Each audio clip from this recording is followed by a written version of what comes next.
Paldo-paldong pera sa ibabaw ng mesa.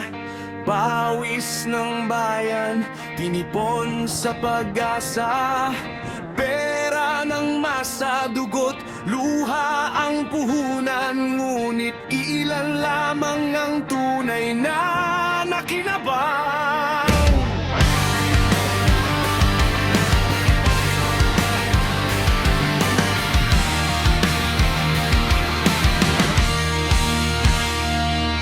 Sa likod ng mga ngiting may barong at Amerikana. May bit-bit na kasinungaling ang balot ng pangako at salita. Habang ang lansangan ay gutom sa katarungan, ang palasyo'y busog sa palakpak at kasinungalingan. Sangkaterbang dokumento, pilit binubuo, pinagtagpi-tagping ebidensya ng panahong nalugmo. May kalakip na kwento, ayaw ipaalam. Mga pahinang sumisigaw, panagutin na may kasalanan. Kung tutusin, pareho silang yari sa papel, salapi at pangako. Madaling mapunit, madaling lamlam. Ngunit tayo ang magtataya ng halagang ituturing. Kung mananatiling tahimik o babawiin ang dangal ng bayan natin.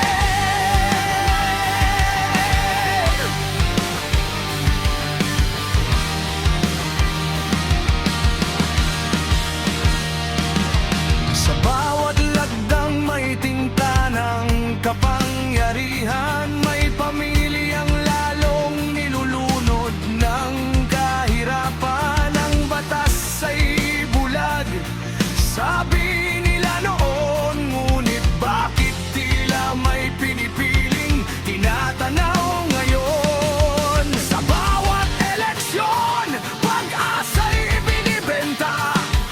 Parang paninda sa pamilihang kulang sa konsensya.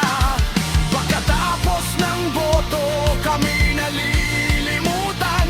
Parang pahinang itinupi at itinapon sa basurahan. Mga pangalan sa papel, mga mukhang kilala. Ngunit ang sala'y laging nawawala.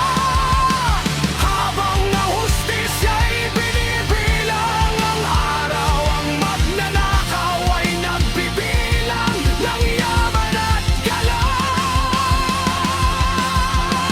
Kung tutusin, pareho silang yari sa papel, salapi at pangako. Panandali ang dangal. Ngunit tayo ang magtataya ng halagang ituturing. Kung takot ang mananaib o pag-ibig sa bayang gigising. Galit ang tibok ng dibdib ng bayan. Lungkot ang awit ng inang nagugutom ang tahanan. Ngunit sa gitna ng abo at pagkadapa, may apoy ng pag-asang ayaw mamatay sa dilim at daya.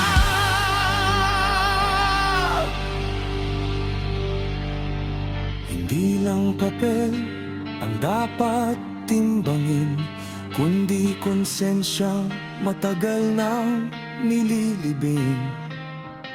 Tayo ang magtataya, tayo ang huhusga sa halagang hindi nabibili, ang kalayaan at dangal ng bansa. Kapag ang